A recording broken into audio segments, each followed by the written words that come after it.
To our channel learn and grow. आज का जो हमारा टॉपिक है वो है ट्रांजिशन एलिमेंट, जिसमें हम ग्रुप 3 और ग्रुप 4 के एलिमेंट्स की बात करेंगे।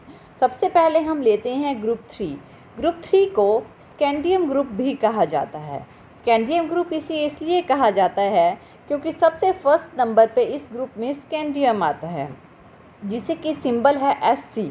वाई यानी कि सेकंड नंबर पे इसी ग्रुप में अप टू डाउन जाते वक्त सेकंड नंबर पे आता है यूटेरियम, जिसे वाई से रिप्रेजेंट किया जाता है। थर्ड नंबर पे आता है लैंथानियम। इस ग्रुप के इस जो एलिमेंट है, इसके बाद लैंथेनॉइड्स की जो स्टार्ट हो जाती है, लैंथेनॉइड्स की सीरीज स्टार्ट होती है। नेक्स्ट है फोर्थ नंबर पे वो आती है एक्टिनम।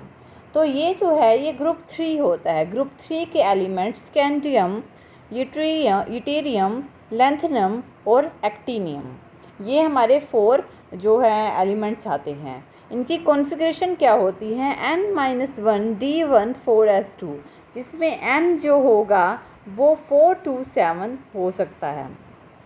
नेक्स्ट हम देख लेते हैं इसकी कैरेक्टरिस्टिक्स। ग्रुप नंबर 3 की फर्स्ट कैरेक्टरिस्टिक्स ये है कि ये जो एलिमेंट्स होते हैं ग्रुप नंबर 3 के, ये कलरलेस होते हैं। कलरलेस के साथ साथ ये डायमैग्नेटिक इन नेचर भी होते हैं। सेकेंड प्रॉपर्टी ये होती है कि ये जो एलिमेंट है इलेक्ट्रोपॉजिटिव नेचर के होते हैं।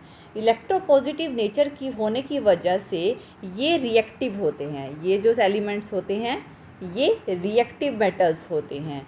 इनकी रिएक्टिविटी इंक्रीज़ करती है जैसे जैसे इनका साइज़ इंक्रीज़ करता है, यानी कि अप टू डाउन जाते वक्त इनकी रिएक्टिविटी इंक्रीज़ करती है। थर्ड नंबर पे इस ग्रुप की जो ऑक्सीडेशन स्टेट होती है वो +3 की ऑक्सीडेशन स्टेट होती है। नेक्स्ट है हमारा फोर्थ नंबर पे ये जो एलिमेंट होते हैं ऑक्सीजन में बर्न होते हैं और एयर में टार्निश हो जाते हैं, और ये क्या होते हैं, इससे ऑक्साइड्स प्रोवाइड करते हैं। ये जो ऑक्साइड्स होते हैं जैसे कि M2O3 ऑक्साइड प्रोवाइड करते हैं। नेक्स्ट है रिएक्ट विद वाटर।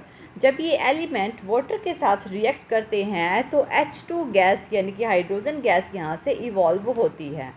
नेक्स्ट है हमारे पास बेसिक इन नेचर। इस मेटल्स के जो ऑक्साइड या हाइड्रोक्साइड्स होते हैं ये सब बेसिक नेचर के होते हैं। नेक्स्ट है एटॉमिक एंड आयनिक रेडियस। इनकी एटॉमिक और आयनिक रेडियस इंक्रीज़ होती है जैसे जैसे हम SC यानी अप टू डाउन AC तक एक्टिनाइड्स तक मूव करते हैं।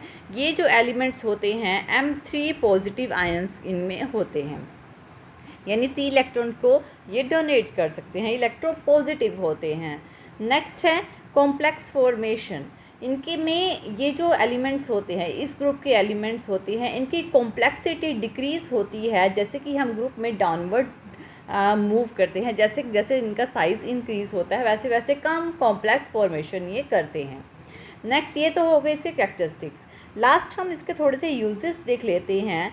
ये है हमारे पास वाई यानी कि यूटेरियम। इसका यूज़ प्योर स्टेट में यानी यूटेरियम के जो ऑक्साइड्स होते हैं इसका यूज़ हीयरिंग एड्स में, यानी कि जिनको कानों के सुनने की प्रॉब्लम होती है उसके लिए, इलेक्ट्रॉनिक और कंप्यूटर मेमोरी सेल्स में किया जाता है, यूटेरियम का यूज़ किया जाता है। अब ये तो हो गया हमारा ग्रुप नंबर 3। अब हम ग्रुप नंबर 4 की तरफ चलते हैं। अब हम जाते हैं ग्रुप नंबर 4 की तरफ। ग्रुप नंबर 4 जिसे कि टाइटेनियम ग्रुप कहा जाता है। ऑब्वियसली टाइटेनियम ग्रुप इस वजह से कहा जाता है क्योंकि जो पहला एलिमेंट होता है ग्रुप 4 का वो टाइटेनियम होता है। सेकंड नंबर वाला जो एलिमेंट होता है इसी ग्रुप में अप टू डाउन जाते हैं वो एक ग्रुप होता है, वो होता है जिरकोनियम। जिरकोनियम सेकंड नंबर पे आता है, और थर्ड नंबर पे आता है HF से जिसे रिप्रेजेंट किया जाता है हैफ्नियम। इनकी कॉन्फ़िगरेशन N-1D24S2 होती है। पहले वाले की यहाँ पे D1 थी ग्रुप नंबर 3 में, अब D2 हो गई है। तो यहाँ पे अब इसकी कैरेक्टरिस्टिक्स देख लेते हैं। देखिए इसकी फर्स्ट कैरेक्टरिस्टिक्स क्या है। सबसे पहले ये भी जो होते हैं कलरलेस होते हैं।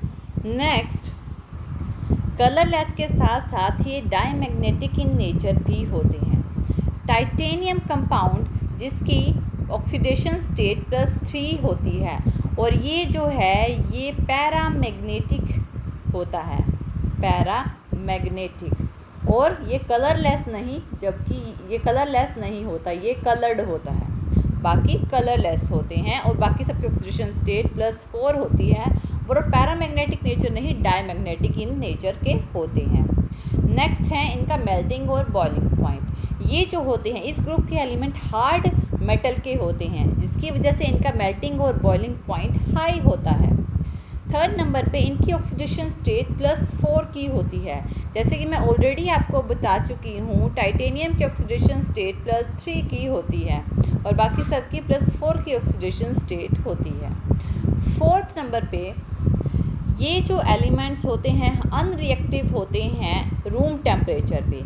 जब इन्हें हीट किया जाता है हाइड्रोजन के साथ, कार्बन के साथ, नाइट्रोजन के साथ या बोरोन के साथ, ये एक इंटरस्टिशियल कंपाउंड्स बना देते हैं। ये हार्ड होते हैं और ये जो होते हैं सॉल्वेंट की फॉर्म में काम किए जाते हैं, सॉल्वेंट की फॉर्म में इसका यूज़ किया जाता है। तीनों का Ti से HF तक सबका यूज़ किया जाता है।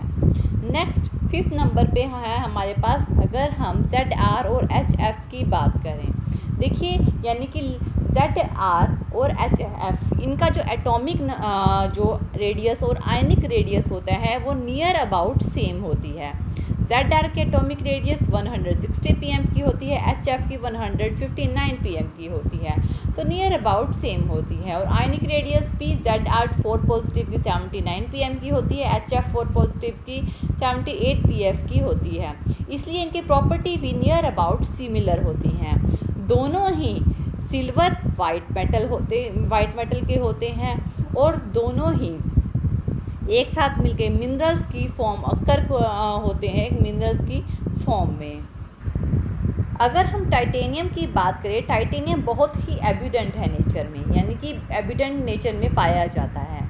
ये किस फॉर्म में पाया जाता है? ये ऑक्साइड ओर्स की फॉर्म में पाया जाता है, यानी कि TiO2, जिसे कि ब्यूटाइल कहा जाता है, और FeTiO3, जिसे कि इल्मेनाइट कहा जाता है। इन दोनों फॉर्म में जो है टाइटेनियम पाया जाता है नेचर में, इन दोनों की फॉर्म में पाया जाता है। नेक्स्ट है इसके यूजेस। अब हम यूजेस देख लेते हैं। देखिए जो एलॉय होते हैं, एलॉय एल्यूमिनियम, टिन और टाइटेनियम, यानी कि अगर टाइटेनियम के एलॉयज़ की बात करें तो इनकी जो स्ट्रेंथ होती है वो हाई होती है, तो इनकी जो स्ट्रेंथ होती है हाई होती है। और तो इसका यूज़ अलग अलग फॉर्मेशन में किया जा सकता है। स्ट्रेंथ हाई होने की वजह से इनका एयरक्राफ्ट फ्रेम्स में इसका यूज़ किया जाता है, जेट इंजन में इसका यूज़ किया जाता है, और इस पर जल्दी से कोरोजन भी नहीं लगता, ये रेजिस्टेंट होते हैं कोरोजन के। तो टाइटेनियम का use as a pipe formation के लिए, वेसल्स बनाने के लिए, केमिकल्स के फॉर्म में किया जाता है। इसके अलावा अगर TiO2 जो कि नेचर में ये पाया जाता है TiO2, किस फॉर्म में इसको बोलते हैं? यूटाइल। इस फॉर्म में इसका यूज़ पिगमेंट की फॉर्म में, यानी पेंट में एज अ पिगमेंट किया जाता है। अगर हम बात करें ZR की, यानी कि ज़िरकोनियम की, इसके जो ऑक्साइड है इसका यूज़ जो हमारे मटेरियल्स होते हैं, रिफ्रैक्टरी मटेरियल्स, उस फॉर्म में इसका यूज़ ज़िरकोनियम का यूज़ किया जाता है। तो ये हमारा ग्रुप 4 होता है। नेक्स्ट ग्रुप्स के लिए हम फर्दर डिस्कस करेंगे अपने नेक्स्ट चैप्टर में। 5th और 6th ग्रुप में लेके आऊँगी। तो ये हमारा ग्रुप और 3 की कंप्लीट इन्फॉर्मेशन थी। थैंक यू ये वीडियो देखने के लिए। और ज़्यादा अपडेटिंग वीडियोज़ के लिए आप हमारे चैनल लर्न एंड ग्रो पे हमें सब्सक्राइब कर सकते हैं। Thank you.